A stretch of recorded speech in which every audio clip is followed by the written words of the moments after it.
The Meta Quest 2 is my favorite headset of all time, but let's be honest, the base configuration is kinda trash. Like for example, this Headstrap, I still have no idea how to adjust it. What were they thinking? Anyway, over the last few months, I've been upgrading every single part of my Meta Quest 2, and today I'm going to show you my top 5 accessories that I use every single day. 上手ね。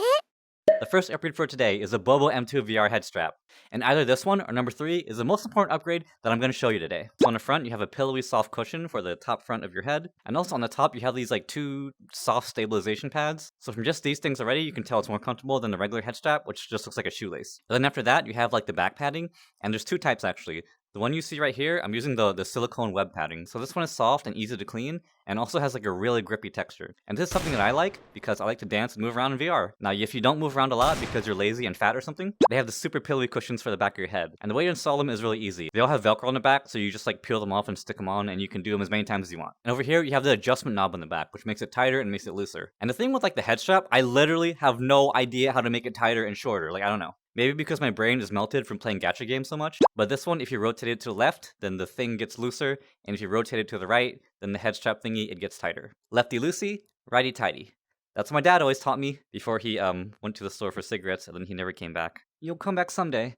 Right, daddy? And since it has a hinge to go up and down, and you can make it tighter and looser really easily, the Bobo M2 VR is going to stay snugly to your head for hours and hours a day. Also, yes, that thing on the back is a battery pack. So this battery pack is actually amazing. First of all, it's stuck on with a really strong magnet. Like this thing, when you just place it near the Headstrap, it like sucks it in and it's like never letting go. I've done like the most like strenuous, crazy, like upside down dances with this, and that battery pack went nowhere. Also, one really cool thing about it is that when you plug in the battery pack, it doesn't start charging immediately. And that's good because if your Quest 2 is full on charge already, you don't want to overcharge it because that can ruin your Quest 2's battery. So what you do is you leave the cord in, and then when your battery gets down to like half or a quarter, you press the button on the back of the headset, and then the battery starts charging your Quest 2. So for me personally, I get over 2 extra hours of playtime with the battery pack. So considering that the Quest 2 already has 2 to 3 hours of gameplay, and you're not only getting 1 battery pack, but 2 battery packs, that's a total of 6 to 9 hours of gameplay. So if you're playing VR for less than 6 to 9 hours a day, you are never ever running out of juice. You're going to be wireless the whole entire time. And as for a final benefit,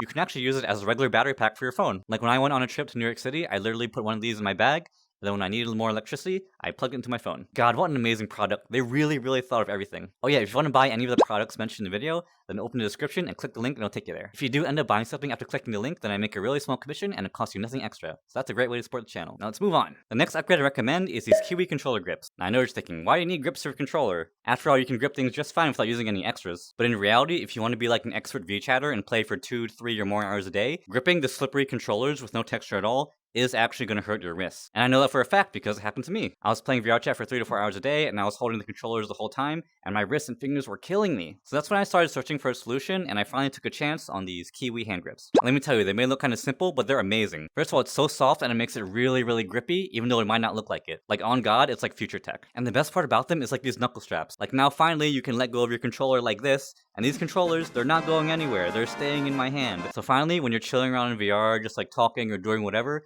you can give your hands a rest. And by the way, the knuckle straps are adjustable to fit hands of all sizes. And if you're worried about the Kiwi grips covering your battery cover, it literally comes with a heavy-duty door to go over the battery. Like they literally thought of everything. And installation is a snap too. First you put in the custom battery door, and then you put your battery in, and also it comes with like this plastic little string that you can pull so you can like take the battery out easily. You just pull in the string. And then you slide the whole thing inside until it feels like a glove. Then you pull these like flaps over the notches, and then you're done. It might not take you more than 10 seconds. Like I know it's kind of weird like buying a grip texture for a controller, because after all, like if you play on PlayStation or Xbox or something, like you don't need a grip. But for VR, where we might be holding these thingies for hours and hours straight, I think a grip is necessary, and it will prevent a lot of pain, in my experience. So remember what your health teacher said, always use protection. So this next upgrade, it might even be more important than a strap. And it is these special lenses. I literally can't play without these lenses because I'm like blind in real life. Like it's literally illegal for me to drive a car without my glasses. I can go to jail for like 50 years. And if there's like a sign or a poster across the room from me, I definitely can't read it. And as it turns out, if you're nearsighted or farsighted in real life, it's the same in VR.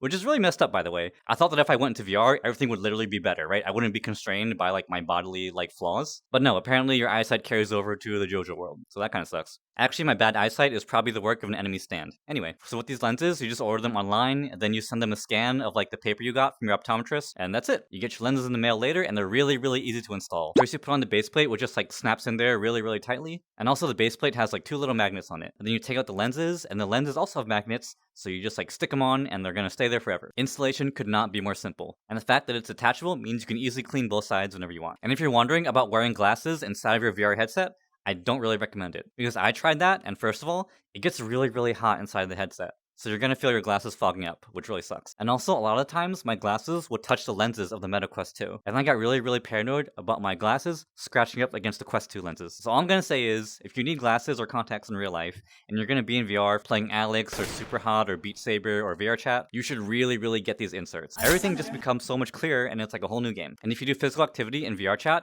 the magnets make sure that the lenses aren't going anywhere. Guys, this guy's too strong, I can't beat him. Alright, this next one's fun. It's the Panasonic Eneloop rechargeable batteries. So if you're using like Amazon Basics or like Duracell batteries or whatever, I think that you're really messing up. Because not only is it annoying to keep ordering them, but it's also bad for the environment, and they actually lose their charge when you keep them for a long time. Anyway, these Panasonic Eneloop batteries, they're literally designed and made in Japan. And maybe I'm biased, but Japan has the best battery technology in the entire world. So if you're gonna be a VR expert and you're like gonna go through batteries a lot, just like get the best one. That just makes sense to me. So the thing with rechargeable batteries is that they lose their charge really quickly. If you guys ever had an electronic device and then you kept it on a shelf or on top of a desk for like many months without using it, you'll notice that it might just die on its own. But not the Panasonic Eneloops, they keep their charge for a long time. And plus another flaw with refillable batteries is that if you keep them plugged in when they're already full, they're going to keep on sucking energy, and that causes them to overflow, which breaks the chemical balance of like the insides and then like ruins your battery. But the Panasonic Eneloops, they come with a wall charger, and it can detect when they're full so that it stops charging. So your batteries are going to last forever. So I would say like each battery lasts over a week inside the controller. And that's amazing considering that I'm in VRChat for 3 to 4 hours every single day. So for you guys who don't play as much as me, it can be 2 to 4 weeks, I would say. And the best part about them is that they come in a pack.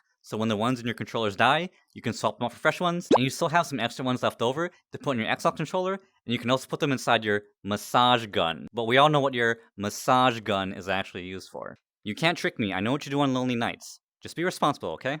And the last, and actually the craziest product for today, is a yoga ball. I know what you're thinking, what the hell, a yoga ball? But think about it. So the biggest selling point of the Quest 2 is not just the resolution, which is better than the Index, but also it's completely wireless, so you can play it in any room in your house. And it just so happens that the yoga ball, it's so light, you can also use it as a chair in any room in your house. That's pretty smart, right? And scientists say that sitting in a yoga ball is actually better than sitting in a computer chair. Because since a yoga ball has no back like a computer chair, it forces you to engage your back muscles, so you're going to be stronger for longer. You know what they say, sitting is new smoking. But forget about the health reasons, the number one reason to get a yoga ball for VR is that you look cute as hell when you're bouncing. Take a look. Look at me right now. Don't you want to be bouncy? In my opinion, no matter if you're a boy or a girl or a furry, you're going to look cute as hell when you're bouncing in VR. You're going to be a cute little bouncer, and that's the main appeal of VRChat. Like some people, they talk about the games or the worlds or the social interaction of VRChat, but everyone knows that the main draw of VRChat is to look cute as hell. That's why we all talk in front of mirrors instead of looking at people. And if you're wondering what height to get, just make sure your knees can bend at a 90-degree angle. It's better to buy bigger than go smaller because a bigger one can like deflate a little, but a smaller one, it can't like expand too much without popping. Yeah. So which accessory are you most interested in? Let me know in the comments.